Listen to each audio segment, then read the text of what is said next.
Monsieur Ange Alvarez, président du comité d'union de la résistance salésienne.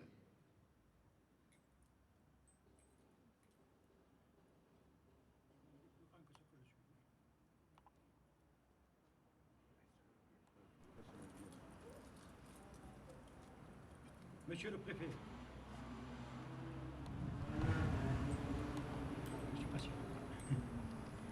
Monsieur le préfet, monsieur le député maire, monsieur le capitaine de gendarmerie, mesdames et messieurs les commandants de la police et des sapeurs-pompiers, mesdames et messieurs les élus de la République, messieurs les porte-drapeaux, mes amis responsables des anciens combattants, mes chers compagnons de la résistance, nous commémorons aujourd'hui le 66e anniversaire de notre libération.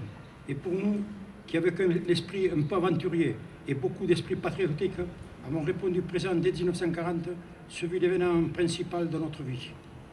Nous étions, mes amis, pleins de haine contre les nazis et leurs complices français.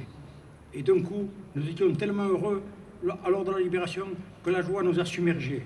Les balles clandestins ont proliféré dans Alès, Faubourg d'Auvergne, de Rochebelle, du Soleil, rue Fabrerie, Jules Cazot, rue Tisserie, rue Sabatterie, au son d'un phonographe que l'on tournait avec une manivelle, au son d'une trompette ou d'un accordéon poussiéreuse sorti de ne sait où.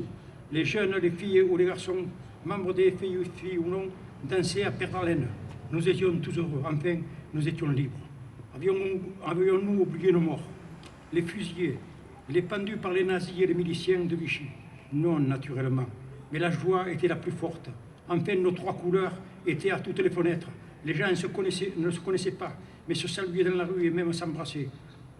Je sais, durant ce temps, la cour martiale siégeait au palais de justice. Les traîtres étaient jugés selon leurs crimes. Le crassier de Tamaris était le lieu où ceux qui avaient trahi leur pays subissaient les verdicts suprêmes. Mais notre chef, le général Charles de Gaulle, mit vite fin à cette situation tragique et rétablit le droit à la justice populaire. Et pourtant, mes chers amis, combien de souffrances, combien de morts, combien de déportés, combien de torturés, de suppliciés. Je ne veux pas être long, mais depuis le mois de juillet 40, où un tribunal militaire à Clermont-Ferrand condamna notre chef, le général de Gaulle, à la peine de mort pour désertion, et ici, dans le Gard, Robert Roustan, dès le mois de mai 40, forma un groupe de 4 jeunes décidés à se battre. Ces quelques résistants obéissaient à une impulsion intime. Ce mouvement spontané, en dehors de tout mouvement politique, il y avait des hommes de gauche, des francs-maçons, des camelots du roi, et tous avaient une communion de cœur et un espoir formidable. Et pourtant, dans cette aventure, ils se sont engagés aux destinées incertaines.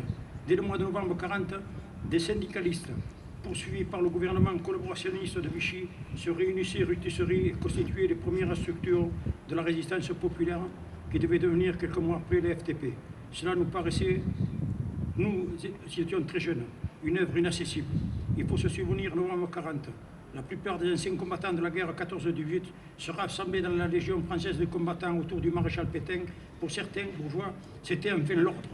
Quant à nos aînés, nous parlions de continuer la lutte contre l'Allemagne, nous passions à leurs yeux pour pas très sérieux. Nous étions des illuminés. Il faut se souvenir, la plupart des gens prenaient le train à l'est pour aller à la montagne, faire du troc pour avoir du ravitaillement. Et durant ce temps, le gouvernement de Vichy fournissait notre vin, notre charbon, notre fer, toute notre agriculture à l'Allemagne.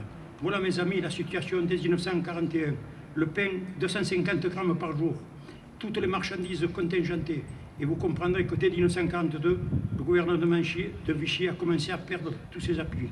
Début 1943, avec les STO, les jeunes ont eu le choix entre nous ou l'Allemagne, au travail obligatoire. Et petit à petit, en commençant par la Savoie, les Cévennes se sont remplis de maquis. D'un côté du Gardon, d'Anduze, les CFL du Maquis et les Cévennes. Au Gardon d'Alès, les FTP et tout regroupé par le commandant Audibert dans les FFI. Et mes amis, ceci est l'histoire glorieuse de notre résistance. Le 21 août, Marcel Cassagne et André Bruguel, membres des CFL, montaient mitraillette au poing la rue Jules Cazot pour nous libérer. Ne l'oublions pas. Ces soldats d'occasion sans uniforme sont couverts de gloire. Je me souviens des paroles prophétiques de Gaulle, en réponse à ceux qui voulaient décider de nos futures restitutions. Le 27 mars 1944 à Alger, La France qui a apporté la liberté du monde, qui est toujours le champion de la France, n'a pas besoin pour décider de la façon dont elle rétablira la liberté chez elle. Voilà ce que disait le chef que nous avions élu, et il portait un nom légendaire. Et il a incarné la conscience de la nation. Merci de m'avoir écouté et vive la France éternelle. Drapeau Baudry. L'harmonie d'Alès et sa région nous interprète maintenant